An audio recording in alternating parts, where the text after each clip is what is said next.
안녕하십니까. 저는 마흔을 바라보는 나이가 된 한 가정의 기둥이자 한없이 존경스러운 우리 어머니의 아들입니다. 돈이라는 게 참 있으면 있을수록 마음이 풍족해지고 안정감이 생기는 것이죠. 없으면 없는 대로, 있으면 있는 대로 살기가 어렵고 욕심이 무한대로 생기기 마련이란 말입니다. 저는 돈이 참 무서운 것이라는 걸 일찌감치 깨닫고 일정 부분 이상으로 욕심내지 않으려 노력하며 살았습니다. 돈이 풍족해지거나 모자라게 되면 사람이 순식간에 변한다는 것을 어렸을 때부터 우리 가족의 모습을 보고 알게 되었죠. 저는 30대 초반에 지금 아내를 만나게 되어 결혼까지 순식간에 꼴이 나였습니다. 우리 아내는 부모님이 계시지 않았고 꽤 이른 나이에 혼자가 되어 스스로를 보살피며 컸다고 했습니다. 고등학생이던 시절 어머니를 잃고 아버지는 알코올 중독자가 되어 하루하루를 술로 달래며 사셨다고 했습니다. 모종의 사건으로 인해 치료감 호소에 들어가게 되었고 알코올 중독 치료를 받던 도중 간이 급격하게 굳어가며 사망하게 되었다는 이야기를 아내에게 전해들었죠. 자세하게 이야기하지 않았기 때문에 대충 굵직한 일들만 알고 있었지만 그 이야기만 들어도 아내가 얼마나 불우한 학창 시절을 보냈는지 가늠할 수 있었습니다. 우리 아내는 참 길을 잃어버린 사람처럼 살았다고 하더라고요. 아르바이트를 통해서 딱 먹고 살 정도로만 돈을 벌었다고 하더군요. 그도 그럴 것이 고등학생 시절에 두 부모를 잃었는데 직장에 다닐 수도 없고 아르바이트로 버는 돈이 뻔하지 않습니까? 게다가 아무것도 모르는 학생들을 악덕 업주들이 얼마나 등쳐먹었을지 상상이 되더군요. 아내의 하루는 참으로 고단하다 하였습니다. 학교에 가서 밀린 잠을 자고 학교 수업이 모조리 끝난 오후 시간부터 패스트푸드점 24시간 뼈해장국집 설거지, 아침에 요구르트 배달까지 했다고 하더군요.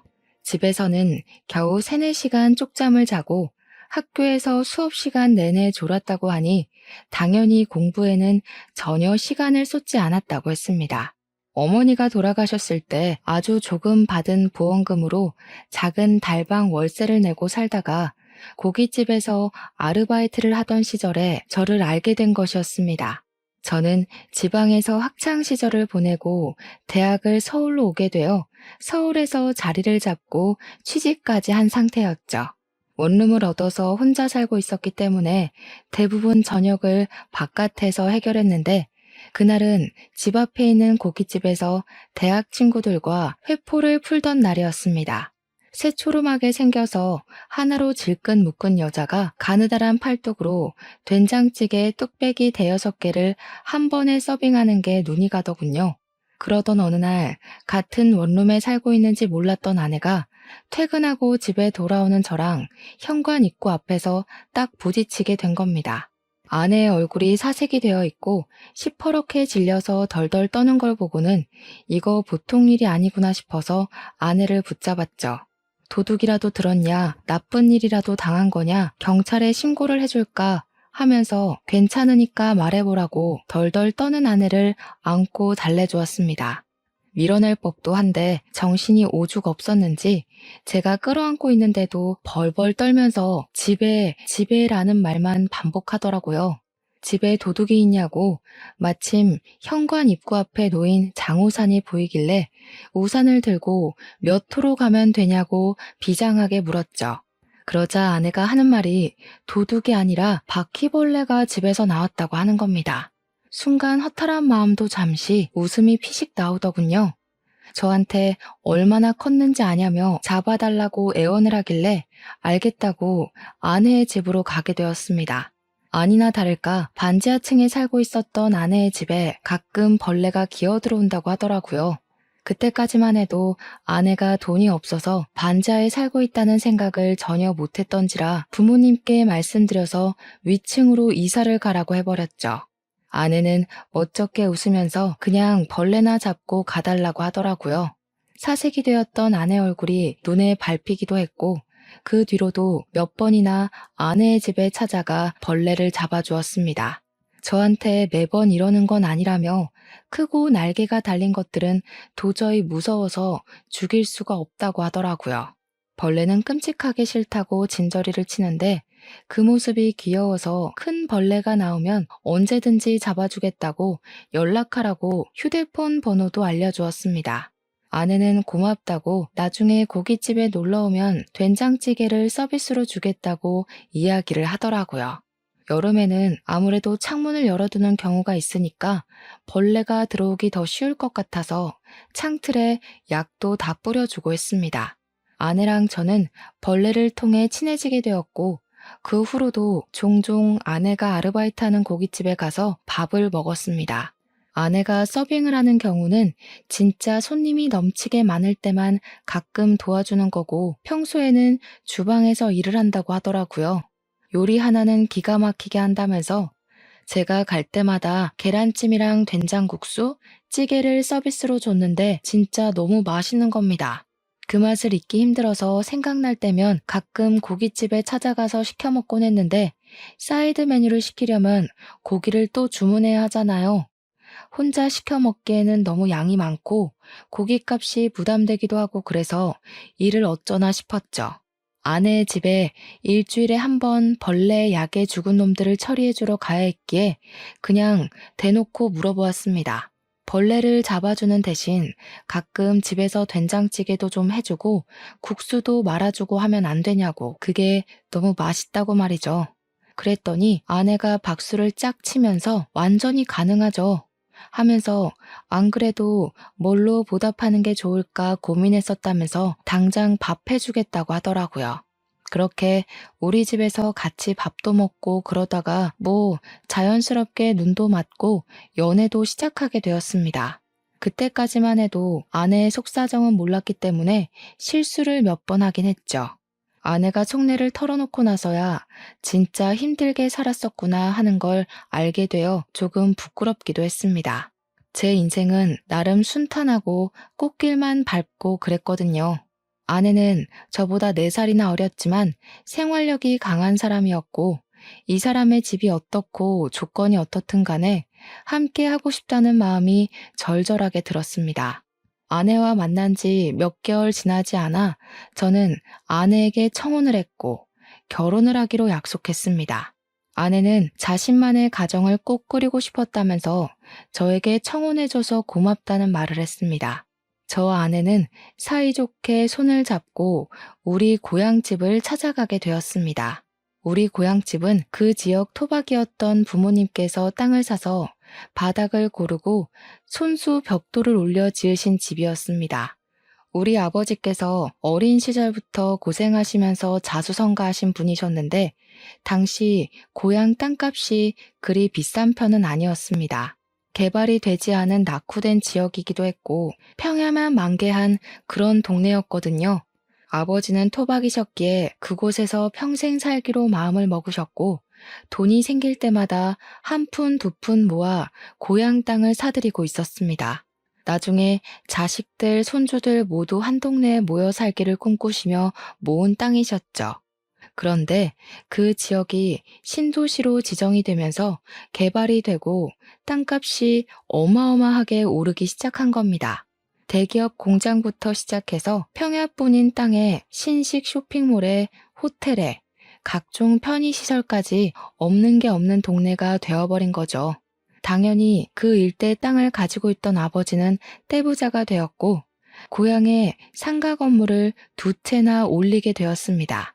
이제 결혼해서 손주들만 떡하니 안겨주면 된다고 말씀하시던 아버지께 제가 만나는 아가씨를 데리고 가겠다고 하니 아주 난리가 난 거죠.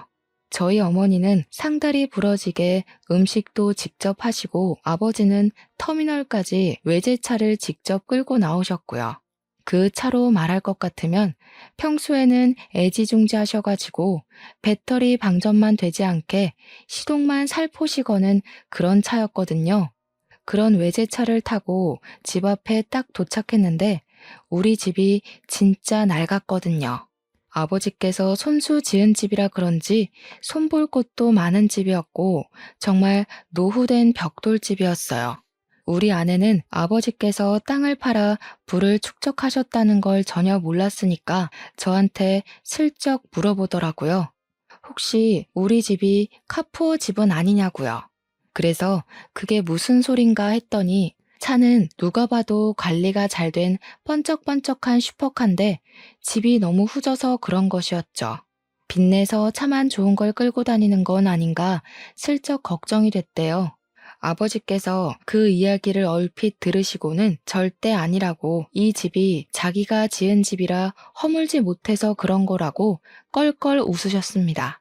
우리 어머니께서는 이때다 싶으셨는지 안 그래도 자기도 아파트로 이사 가고 싶다고 말 얹으시고요. 부모님은 아내의 이야기를 전부 들으신 이후에 참 마음으로 겉으로도 예뻐해 주셨습니다. 고등학생 때 부모님을 모두 잃고 혼자 살아오느라 얼마나 힘들었겠냐고요. 우리 아들은 초중고를 다 이 동네에서 부족함 없이 살아왔기에 그런 마음을 잘 모를 거라고 손을 잡고 토닥여 주셨죠. 우리 아버지께서 없는 살림에 한 푼 두 푼 모아서 자수성가하신 분이라고 했지 않습니까?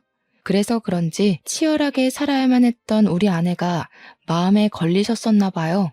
저보다 더 친자식처럼 아껴주시기 시작했어요. 결혼도 아직 안 했는데 용돈부터 막 찔러주시고 인사드린 이후에는 아내 생각나서 샀다면서 옷 같은 것도 사다 주시고 말이죠. 우리 아내 역시 부모님에게서 받지 못한 사랑을 우리 부모님께 전부 받는 것 같다면서 너무나도 행복해했고 축복 속에 결혼식을 올렸습니다. 결혼 이후에도 서울에서 쭉 생활을 하다가 우리 마음에 걸리는 것이 하나 생겼습니다. 바로 임신이 되지 않는다는 것이었죠. 아내랑 저랑 병원에도 가봤지만 몸에 문제는 전혀 없는데 자연 임신이 잘 되지 않는 것이었습니다. 시험관을 해야 할까 고민도 했는데 아내가 천천히 기다려보면 안 되겠냐고 하더라고요. 시험관 시술이 엄청 아프고 고생이라는 걸 들었던지라 선뜻 시술을 하자고 말도 못하겠더군요. 어머니께서는 애가 왜 안 들어설까 하고 걱정도 하시고 은근히 손주 보고 싶다고 보채기도 하셨지만 그때마다 아버지께서 어머니를 말리셨습니다. 어련히 아이들도 계획이 있고 노력하고 있지 않겠냐고 스트레스 주면 더 나쁘다고 하시면서 말이죠. 그렇게 서울과 고향집을 왔다 갔다 하면서 지내던 도중에 제가 다니던 회사가 외국계 회사로 인수가 되면서 제 자리가 위태위태해졌습니다. 한순간에 경영진이 물갈이 되면서 구조조정이 시작되었고 희망퇴직자를 조사하기 시작했습니다. 저는 고민을 하다가 윗선에서 그동안의 실적이 부족했던 것을 걸고 넘어지길래 권고사직이구나 싶어서 희망퇴직을 신청하게 되었습니다. 갑자기 백수가 되어버리고 나서 저와 아내는 앞으로의 생활을 어떻게 해야 할지 몰라 무기력해졌습니다. 그 소식을 들은 아버지께서는 저에게 고향에 내려와 본인이 관리하던 건물 관리를 해보는 게 어떻겠냐고 권유를 하셨습니다. 서울 물가를 감당하는 것도 힘들긴 했고 아내도 부모님 곁에서 살아보는 게 어떻겠냐고 하더라고요. 저는 결국 그 권유를 받아들이기로 했고 바로 짐을 싸서 고향으로 내려가게 되었습니다. 아버지께서 애지중지하시며 관리하던 건물을 제가 이어받게 되었습니다. 그렇게 서서히 서울을 떠나 신도시 생활에 적응해 가던 어느 날 믿고 싶지 않은 일이 벌어졌습니다. 바로 저희 아버지께서 갑자기 쓰러지시게 된 거죠. 뇌경색으로 쓰러지신 아버지는 눈조차도 제대로 뜨지 못하고 사람도 전혀 알아보지 못하시고 내내 누워만 있게 되었습니다. 아버지께서 쓰러지셨다는 소식에 하이에나 같은 먼 친척들이란 사람들은 병원으로 찾아와서 아버지께서 일궈낸 불을 나눠 갖기 원하셨습니다. 우리 어머니를 보채서 콩고물을 조금이라도 나눠 먹길 바라셨죠. 가족끼리 서로 돕고 살아야 하는 것 아니냐. 건물도 있고 땅도 있다던데 조금만 나눠달라고 소란을 일으키는데 정말 정신이 없더라고요. 우리 아내가 화가 나서 지금 아버님이 누워서 사경을 헤매고 있는데 여기 와서 그딴 소리 하고 싶냐고 전부 쫓아냈습니다. 그러더니 하루라도 빨리 변호사를 선임해서 유산 정리부터 하는 게 좋겠다고 저에게 이야기를 하더군요. 이렇게 내버려 두다가는 먼 친척들이라는 사람들이 핏줄 운운하면서 다 털어가게 생겼다고 하는데 뭔가 좀 그렇더라고요. 저는 아버지가 쓰러지셨다는 슬픔에 젖어서 아무것도 하지 못하고 넋을 놓고 있는데 아내가 너무 이성적으로 대처를 해서 놀랐다고나 할까요? 사람을 전혀 알아보지 못하셨던 아버지는 간간히 의식이 돌아오시기도 했습니다. 그 타이밍을 노리고 있다가 아버지가 운전하실 때마다 유산 상속에 관한 이야기를 나누었고 상속에 관한 마무리를 지을 수 있었습니다. 어머니께서는 정말 독하다면서 아버지께서 돌아가신 것도 아닌데 이렇게까지 해야 하는 거냐고 핀잔을 주시고 너무하다 말씀하셨습니다. 저도 아버지의 정신이 온전할 때 추억을 더 나누지 못함이 죄스러워 고개를 숙이고 있는데 우리 아내가 어머니께 한 소리를 딱 하더군요. 이러다가 친척들이 자기 지분 타령하면서 들고 일어나면 어쩌려고 이렇게 안일하게 대처할 수 있냐고 법적으로 테두리를 둘러야 할 것 아니냐고 하더군요. 강경한 말투로 딱 잘라서 어머님, 이게 다 우리 좋자고 하는 일이잖아요 하는데 어머니께서도 조금 놀라시더라고요. 그리고 아버지가 쓰러지신 지 6개월이 지나 결국 병환이 깊어져 긴 영면에 잠기셨습니다. 저랑 어머니는 엉엉 울면서 아버지의 죽음을 받아들이지 못하고 있는데 우리 아내가 자꾸 장례식장 밖으로 나돌기 시작하더군요. 손님이 오시면 가족들이 전부 인사를 해야 하는데 아내가 자꾸 자리를 비우더라고요. 어디 갔나 찾아보면 장례식장 밖에 쪼그려 앉아있고 커피 자판기 앞에 앉아있고 말이죠. 처음은 아버지와 사이가 좋았으니까 상심이 커서 그런 거구나 하고 이해하려고 했는데 시간이 지날수록 아내는 이해가 되지 않는 행동만 했습니다. 3일 내내 밖에서 얼쩡거리고 손님이 와도 시큰둥하고 장례식장 안으로 들어오려고 하지도 않은 채 표정은 점점 나빠지고 말이죠. 우리 아내한테 처음으로 실망도 하고 속도 많이 상하고 그랬습니다. 그렇게 장례를 치르고 난 다음에 다시 한번 우리 가족의 속이 뒤집히는 일이 일어났습니다. 바로 상속세에 관한 문제였습니다. 저랑 아내, 우리 어머니까지도 가진 돈이 별로 없었거든요. 전부 아버지의 재산이었고 아버지께서 그리 갑자기 돌아가실지 몰랐기에 재산을 분산시키지도 않았고요. 근데 모든 재산을 제가 상속을 받게 되면서 상속세를 내야 하는데 현금이 전혀 없었던 겁니다. 결국 아버지의 건물 한 채를 금매로 팔아야만 세금을 낼 수 있다는 걸 알고 그 건물을 팔아버렸죠. 그 돈에서도 상속세가 지불되면서 남는 게 별로 없게 된 겁니다. 결국 추가로 대출까지 받아서 세금을 물어야 했습니다. 거기에 종부세까지 턱하니 겹쳐지니까 정말 정신이 없더라고요. 그런 와중에 우리 아내가 그러더군요. 건물 1층 세입자 계약이 끝나가는데 그 자리에서 자기가 장사를 하면 안 되겠냐고요. 저랑 어머니는 그런 아내를 당연히 말렸죠. 그 자리가 제일 돈이 되는 자리인데 거기에 아내가 가게를 내게 되면 고정적인 월세가 사라지는 거나 다름없었으니까요. 그리고 가게를 해서 잘 꾸릴 수 있다는 보장도 없지 않냐고. 아내에게 그건 아닌 것 같다고 했더니 아내가 저한테 씩씩거리면서 화를 내더라고요. 자기한테 그만큼의 투자도 해줄 수 없는 것이냐며 왜 못 해준다는 말만 반복하냐고요. 잘 될지 망할지는 해봐야 아는 거 아니냐고 하면서 아버지께서 살아있었더라면 자기한테 그 자리를 주고도 남았을 거라고 말했습니다. 월세 몇백만 원이 아까워서 그런 거냐고 더 벌 수 있다고 호언장담을 하는 겁니다. 어머니께서는 머리 아프다고 하시며 부부 문제는 부부가 알아서 하라고 하시는데 아내는 끈질기게 저를 설득했습니다. 저는 결국 2달 뒤에 세입자가 계약이 끝나 나가고 그 자리에 아내 가게를 차려줄 수밖에 없었습니다. 저한테 지금 와서 취직이 되는 것도 아닐 거고 자영업밖에 할 수 있는 게 없지 않냐고 꾸준히 이야기를 하는데 저도 설득되고 만 것이죠. 아내는 고깃집에서 일했던 경력을 살려서 고깃집을 오픈하게 되었습니다. 오픈 초기에는 손님이 정말 많이 왔어요.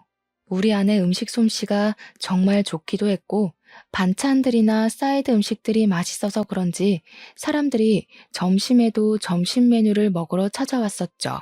문제는 저희가 재료 단가에 눈퉁이 맞고 있었던 겁니다. 저렴한 고기를 웃돈 주고 사고 있었던 거죠. 그렇게 몇 개월의 시행착오를 거친 뒤에서야 겨우겨우 자리를 잡았습니다. 고깃집을 하려면 가장 중요한 반찬이 뭔지 아십니까? 된장찌개? 열무국수? 김치? 전혀 아닙니다. 바로 파절이입니다. 나머지는 완제품을 팔기도 하고 도매상에게 조달받아서 하면 되는데 파절이는 그게 아니거든요. 우리 부부는 파절이에 나오는 파채만 도매상에게 공급받고 있었는데 하필 그 업체에 문제가 생기고 만 것이죠. 그래서 파채를 받아올 수가 없게 되어서 일일이 파를 채칼로 썰어야 하는 일이 벌어지게 된 것입니다. 저랑 아내랑 둘이 아무리 썰어대도 시간이 너무 오래 걸리고 하루빨리 파채 공급을 알아봐야겠다고 생각한 찰나 신도시에 대기업 공장들이 많이 들어왔다고 했었잖아요. 거기 중 한 곳에 이력서를 넣어두었는데 최종 합격했다고 연락이 딱 온 겁니다. 저는 당장 출근을 해야 하지 일손은 모자라지 아내는 결국 어머니에게 도움을 요청할 수밖에 없었죠. 아버지와 사별하고 기운이 없었던 어머니께서는 고민 끝에 일손을 도와주기로 하셨습니다. 저야 어찌 보면 너무나도 감사한 일이었죠. 무기력하게 지내던 어머니께서 일이 바빠지니 점점 활력도 도는 것 같아 보이더라고요. 저는 2교대 근무를 하면서 공장 일에 적응하고 있었고 아내는 가게를 열심히 꾸려가고 있었습니다. 교대 근무를 하다 보면 일상 패턴이 완전히 뒤바뀌게 되거든요. 그날은 아침에 퇴근을 하고 집에서 자고 있었는데 시끄러운 소리가 들리더라고요. 뭔 일인가 싶어서 잠결에 귀를 쫑긋하니 어머니와 아내가 싸우고 있는 게 아니겠습니까? 저는 자다 깨서 거실에 나가 무슨 일이냐고 물어보았습니다. 그러니까 우리 어머니께서 하는 말이 더는 일 못 도와주겠다면서 직원을 구하라고 하시는 겁니다. 우리 아내는 갑자기 이렇게 일을 못하겠다 하시는 게 어디 있냐, 새 사람 구할 때까지만이라도 일을 도와달라고 하고 있었죠. 어머니께서는 어이없어 하시며 말을 하셨습니다.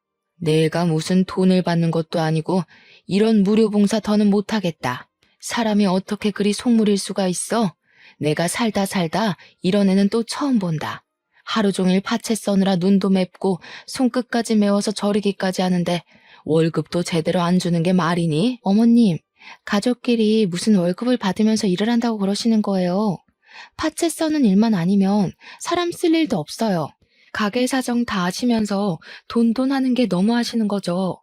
제가 하루빨리 업체랑 계약해서 조달받던가 해야지. 왜 갑자기 파채들이 품절 현상이고 이러는 건지 정말.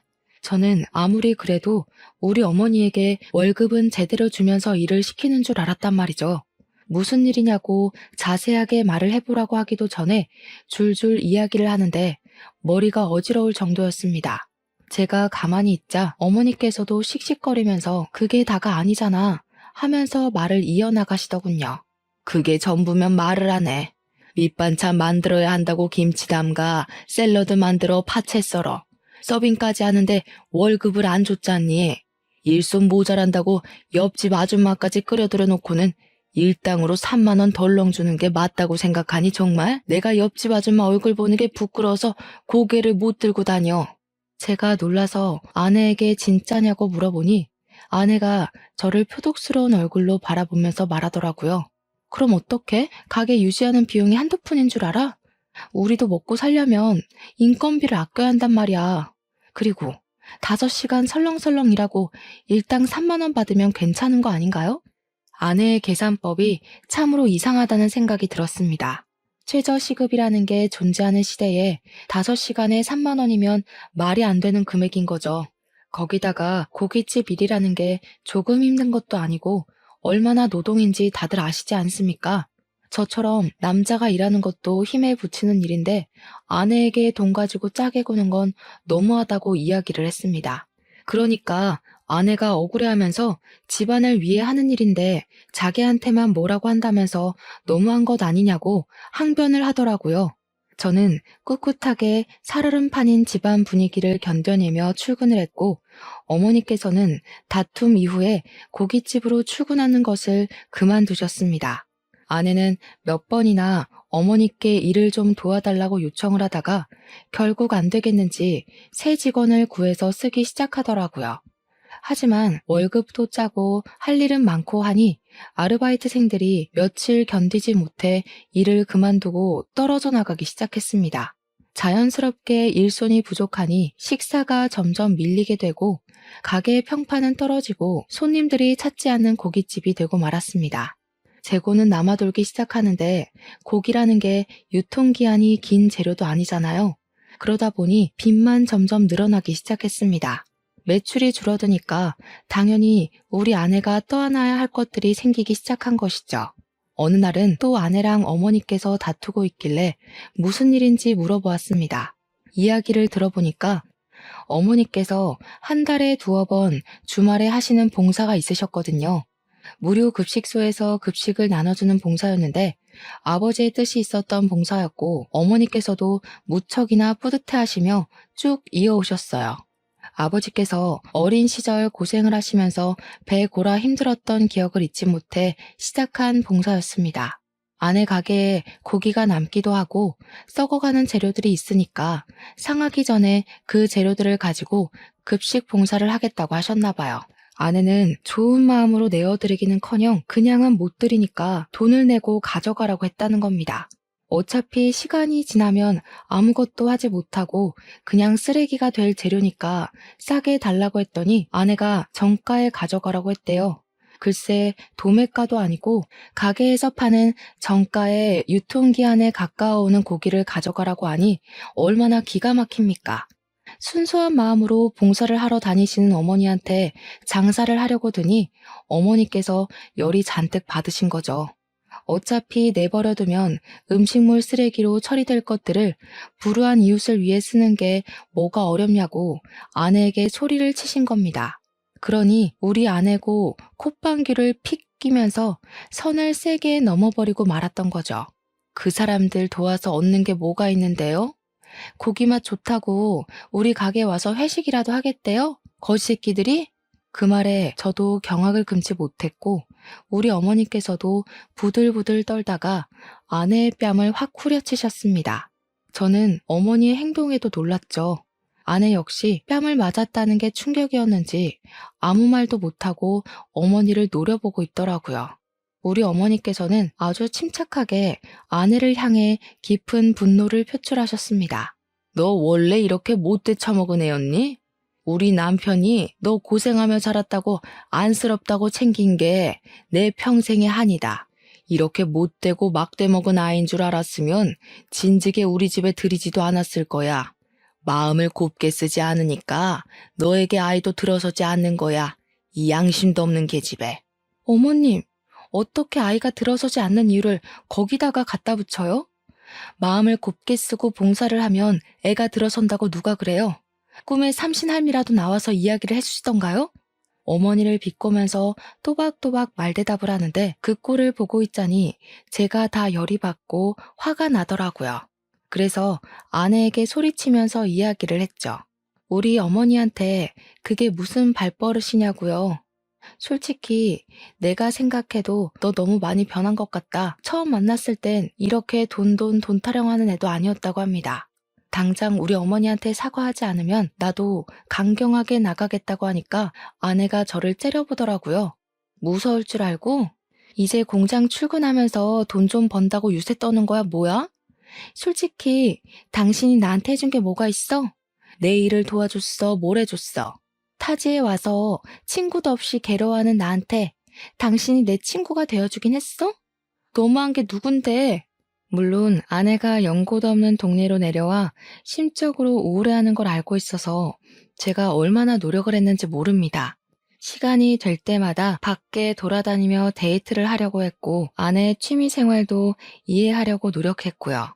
제 노력은 깡그리 무시를 하고 자기 잘못은 하나도 없다는 식으로 이야기를 하는데 그냥 넘어가면 안 되겠더라고요. 지금 가게 운영한답시고 집안을 빚을 내는 게 다 누군데 저한테 이런 식으로 이야기를 할 수 있단 말입니까? 화가 머리끝까지 차오른 저는 아내에게 딱 잘라 이야기를 했습니다. 앞으로 가게 유지하고 싶으면 우리 어머니께 월세를 내는 게 좋겠어. 그 자리가 한 달에 200만 원짜리 자리였다는 거 알고 있지? 앞으로 매달 5일에 우리 어머니 통장으로 자릿세 200만 원씩 송금해. 지금까지 공짜로 그 자리 쓰게 해준 게 내 마지막 배려였으니까. 그러니 아내가 놀래서 기겁을 하더라고요. 가족끼리 월세를 받는 게 어디 있냐면서 이제 치사하게 건물 가진 걸로 유세 떠냐고 하더라고요. 저도 아내의 말에 따박따박 반박을 해줬죠. 가족끼리도 다 썩어가는 고깃집 정가 받으려고 눈에 불을 켜는데 월세가 뭔 대수겠냐고요.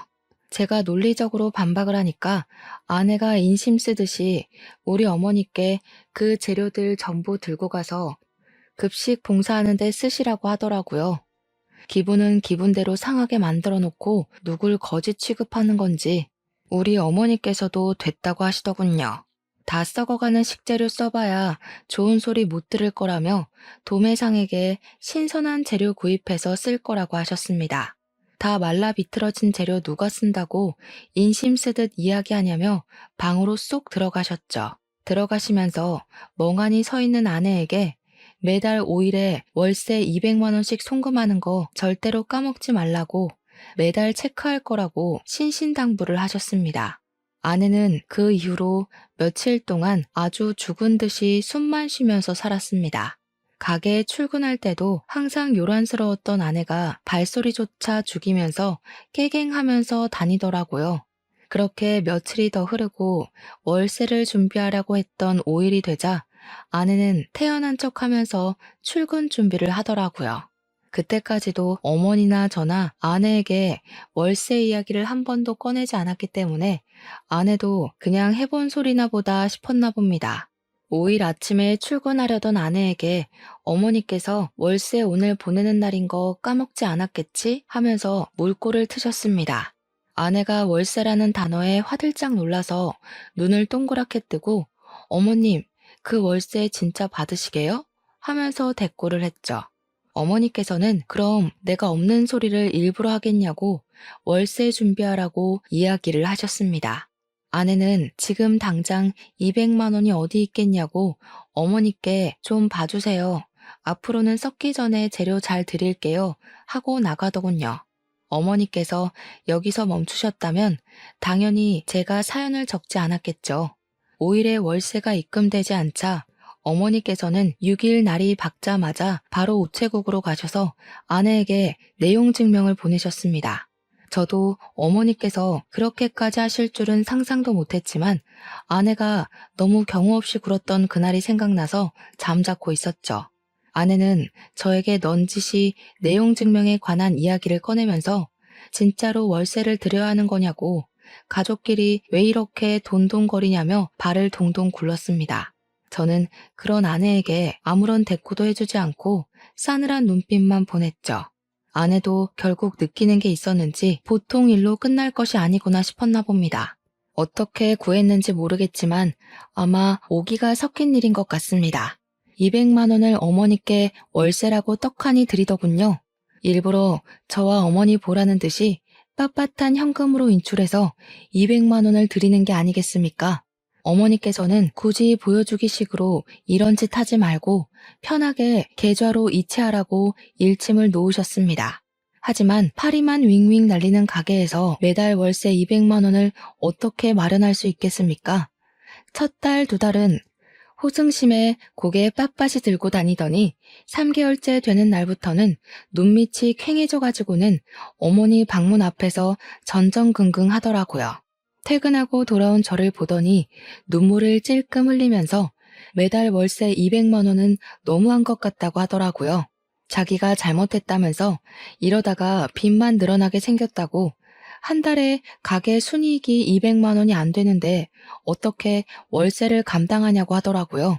말을 하면서 감정이 확 올라왔는지 나중에는 엉엉 울면서 자기 대출받아서 월세 내고 있는데 이자가 눈덩이라고 하는 겁니다.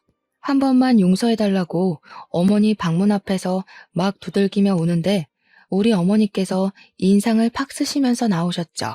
월세 내라고 한 거 물을 마음 없다고 괘씸해서 이대로는 못 넘어간다고 엄포를 놓으셨습니다. 그동안 며느리랍시고 좋은 마음에 도와주고 해줬더니 당연한 줄 안다면서 저런 마음을 먹고 사는 애는 며느리라고 생각하고 싶지도 않다고 하셨죠. 아내는 손이 발이 되게 빌면서 뭐든 다 하겠다고, 가게도 접으라면 접겠다고, 눈덩이처럼 불어나는 이자가 무섭다고 했습니다. 시키는 대로 다 할 테니까 빚만 좀 갚게 도와달라고 하는데 솔직히 저도 제 아내인지라 마음이 편치 않더라고요. 제가 이도저도 못하고 있으니까 어머니께서 한숨을 푹 내쉬셨습니다. 그동안 당한 게 있어서 억울해서라도 여기서 멈추면 안 되는 건데 앞으로 시키는 거 다 하겠다고 했으니까 고민을 좀 해보겠다고요. 그러니 아내가 그동안 밀린 대금에 직원 월급도 줘야 하는데 밀려 있다고 하더라고요. 그 정도로 가게 장사가 안 되고 있었는지는 미처 몰랐던 터라 저도 좀 미안한 마음이 들었습니다. 제가 취직이 안 되던 시절에 아내가 고깃집으로 생활비를 벌어왔던 것도 그랬고 돈돈거리기 전에는 가족들에게 참 잘했던 아내였으니까요. 어머니께서는 가게를 정리하라고 하셨고 아내는 아무 말도 하지 않고 고개를 끄덕였습니다. 그리고 가게를 정리한 다음 주말에 급식 봉사를 같이 나가자고 하셨습니다. 그러면 여태 가게에 들어간 돈 정리를 해주겠다고 다음 달에 당장 갚아야 할 돈이랑 밀린 대금들을 처리할 수 있게 해주겠다고 하셨죠. 아내에게 별다른 선택지가 있겠습니까? 그냥 알겠다고만 했죠. 한 달 만에 가게 문을 닫아버리고 아내도 결심을 한 건지 정말로 어머니를 따라서 격주로 봉사를 다니기 시작했습니다. 처음에는 무료 급식일이 그렇게 고된 일인지 몰랐다면서 저를 붙잡고 앓는 소리를 내면서 죽겠다 죽겠다 하더라고요. 저도 몇 번 아버지 따라서 해봤는데 수백 명의 급식을 준비하는 일이 쉬울 리 있겠습니까? 아내에게 버텨내야 하는 수밖에 없다고 했죠. 처음에는 죽겠다고 하던 아내가 점점 요령이 생기고 재미가 붙었나 보더라고요. 봉사하면서 뿌듯한 마음이 든다면서 격주로 가던 봉사를 기다리고 있더군요. 우리 아내 음식 솜씨가 좋아서 그런지 주변 칭찬도 자자하고 메뉴 정하는 것부터 자기가 만든 음식을 먹고 행복해하는 사람들을 볼 때마다 반성이 되더라고 하더이다. 그러면서 저에게 어머니와 오해를 풀고 싶다고 이야기를 나누자고 먼저 요청을 하더라고요. 그때까지만 해도 우리 어머니께서는 아내에게 있던 불편한 감정이 남아있던 상황이었습니다. 아버지의 장례식장에서의 일도 그렇고 돈에 환장했던 아내에게 실망을 깊게 한 탓이었죠. 자리를 마련하긴 했지만 쉽게 입을 열지 못하던 아내는 소주 한 잔을 입에 털어놓고 본인의 이야기를 하기 시작했습니다. 저와 어머니는 이내 경악을 하고 말았습니다. 아내는 어릴 때 알코올 중독자인 장인 밑에서 갖은 피해를 받으면서 자랐다고 하더군요. 장모는 이혼도 못하고 어린 아내만 데리고 야밤에 도망을 쳐 서울 구석진 곳에 자리를 잡고 살았다 했습니다. 그러던 도중 장모가 암에 걸리게 되면서 치료도 제대로 받지 못한 채 돌아가시게 되었는데 그 사실을 어떻게 알았는지 장인어른이 장모의 장례식장에 찾아와 행패를 부렸다고 했죠. 조문만 하고 돌아갈 줄 알았던 장인은 술을 처먹고 와서 장례식장에서 난동을 부렸고 어디서 가져왔는지 모를 강목을 휘둘렀다고 하더군요. 영정사진을 던지고 국화며 화환이며 전부 망가뜨리고 장례식장에 몇 없는 손님들이 말리고 직원들이 와서 장인어른을 끌어내는데 우리 아내의 뺨을 때리면서 배응망덕하게 도망이나 친년이라 했다는군요. 앞으로 자기 술값 벌어오라고 하면서 난리를 치다가 출동한 경찰에게 끌려 나갔답니다. 사회 부적응자로 판정이 나면서 치료감 호소에 들어가게 되었는데 결국에는 술 때문에 찾아온 간질환으로 생을 마감하셨다고요. 그래서 장례식장에만 가면 트라우마처럼 그날의 생각이 나고 호흡곤란이 와서 너무 힘들다고 하더군요. 우리 아버지 장례식장에서도 그 때문에 자리를 지키지 못했다고 싫어서 그런 것도 배은망덕해서 그런 것도 아니라고 했습니다. 장례식장에 가서 흰 국화 다발들만 봐도 숨이 가빠온다고 하는 겁니다. 울면서 그 이야기를 하는데 우리 어머니께서 아무 소리도 못 하시더라고요. 저는 아내의 손을 꼭 잡아줬어요. 그뿐만 아니라 돈에 정신 나가 있는 모습도 너무 실망이었다고 말을 하는 어머니에게 아내는 서툰 변명을 이어갔습니다. 장모가 돌아가시고 아내가 보험금을 수령했는데 장인이 법적 배우자로 남아 있어서 그 보험금의 90%를 빼앗겼다고 하더군요. 항상 공포의 대상이던 장인이 그 돈을 들고 가서는 치료를 받으면서도 술을 찾고 노름에 빠졌다고, 심지어 장모의 보험금을 가져가고 장인도 간이 나빠져서 돌아가셨잖아요. 근데 자식인 자신한테 재산이 상속되지 않았다고 했어요. 알고 보니 장인에게는 내연녀가 있었고 그 둘 사이에 자식도 있었다는 겁니다. 내연녀랑 낳은 아이에게로 모든 상속인이 설정되어 있었고 나중에서야 그 사실을 알고 호적을 떼어보니 모르는 애가 동생으로 들어와 있었다고 하더군요. 그렇게 아내는 빈털터리가 되었던 겁니다. 그러면서 아내는 돈을 뺏기지 말아야겠다 하며 살았는데 먼 친척이라는 놈들이 나타나서 아버지 재산을 욕심내니까 힘없이 돈을 빼앗겼던 과거의 자신과 겹쳐 보였다고 하더군요. 어머니께서는 아내의 이야기를 듣고 욕을 내뱉으셨습니다. 아내는 자기가 상처가 있어서 그랬던 거라고, 잘못했다고 용서해달라고 울었어요. 봉사를 하고 지내면서 자기도 마음을 다시 먹게 됐다고 했습니다. 이제 가진 것에 충실하게 살면서 욕심도 부리지 않을 거라고요. 그리고 저의 손을 잡으며 미뤘던 시험관 시술을 하자고 말했습니다. 우리 부부에게도 아이가 필요한 것 같다고 하더군요. 아이를 갖겠다는 소리에 어머니의 얼굴이 조금 풀리시기도 했습니다. 아무튼 저희는 모든 오해를 풀고 웃으며 자리를 마무리했어요. 그날 이후로 8개월 동안 주사를 맞는 고통과 정기적인 검사를 통해 시험관 시술에 성공했고 아내는 쌍둥이를 임신하게 되었습니다. 아이를 가졌다는 소식에 남아있던 모든 앙금을 털어낸 어머니는 아내를 다시 보살피기 시작하셨죠. 그렇게 시간이 흘러 벌써 임신 6개월 차가 되었습니다. 쌍둥이라서 임신 8개월쯤 되면 수술을 통해 출산을 하자고 하셔서 2달간 열심히 먹고 놀고 할 예정입니다. 아빠가 된다는 마음에 설레기도 하고 실감도 나지 않고 그러네요. 걱정이 되기도 하지만 우리 부부 그리고 우리 가족이 돈독해진 만큼 어떠한 고난도 잘 이겨낼 수 있을 거라 믿어 의심치 않습니다. 제 이야기를 끝까지 들어주신 여러분에게도 꼭 복이 있길 바라겠습니다.